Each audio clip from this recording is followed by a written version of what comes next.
call on Government Order of the Day number 3.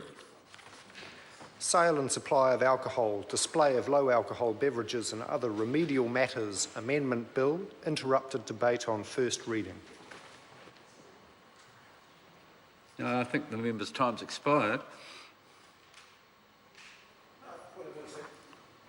Yeah.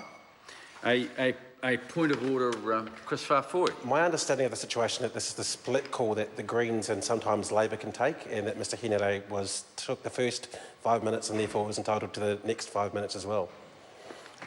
Had the member started the next 5 minutes? That's my understanding.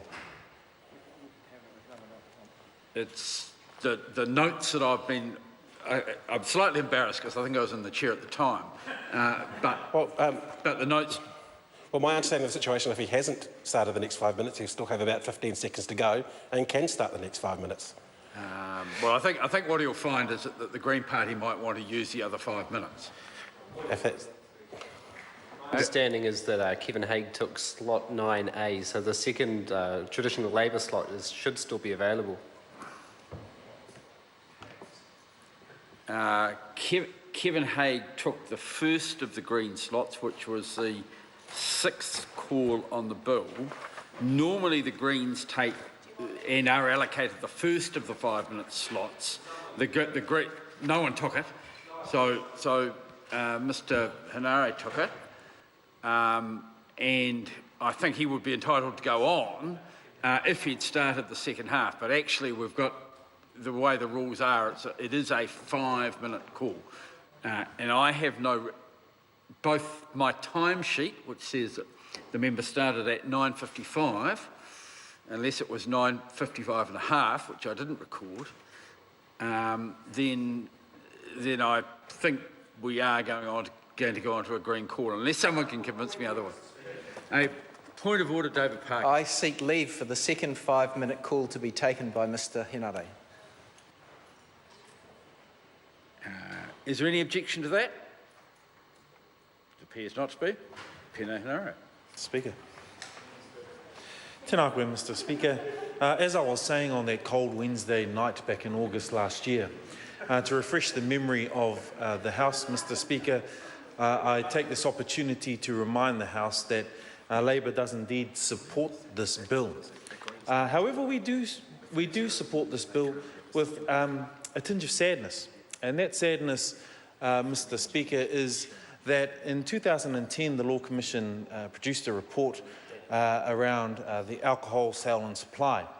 And from that, we know that the legislation in 2012 came out, and here we are today, revisiting that piece of legislation to fix some of the technical and minor issues that have arisen from that bill and have been noticed over the past wee while, which is why we come to this point in time now debating this particular bill, sir. And why we express that dismay is because the report went quite a bit further with regard to alcohol harm. And one only needs to remember that not too far in the distant past, there were some horrible scenes of brawls in downtown Auckland. And these brawls, sir, were disturbing images broadcast across our country that showed male-on-male violence, male-on-female violence, and that is naturally of concern to all of us. And we argue on this side that this particular piece of legislation doesn't go quite far enough, and we would like to see perhaps the government really confront this issue around alcohol harm, Mr Speaker, because I do believe that I'm correct when I say that most young people, in fact most people in general, before they head out for a great night in town to catch the late night footy, a bit of league or a bit of rugby, maybe a bit of trans-Tasman netball, they're going to drink drinks at home. And they're going to preload, is what they call it. They're going to drink them at home, and the reason they're able to do that and do it excessively is because the prices are so dirt cheap. You can buy alcohol almost anywhere, and in particular a huge concern in South Auckland, where just about every corner where there's a dairy, there's also an alcohol supply store. You buy this alcohol for dirt cheap, You go home, you preload on Cody's, otherwise known as a court case in a can. Then you head out into town.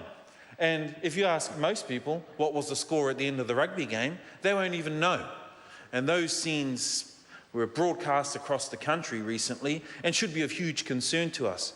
So in fixing some of the technical and minor issues in this bill, Mr. Speaker, we're supporting it so that low alcohol beverages are advertised and sold in those certain areas in the supermarkets where they won't be exposed to our young people, our kids, those who are following mum and dad through the supermarkets.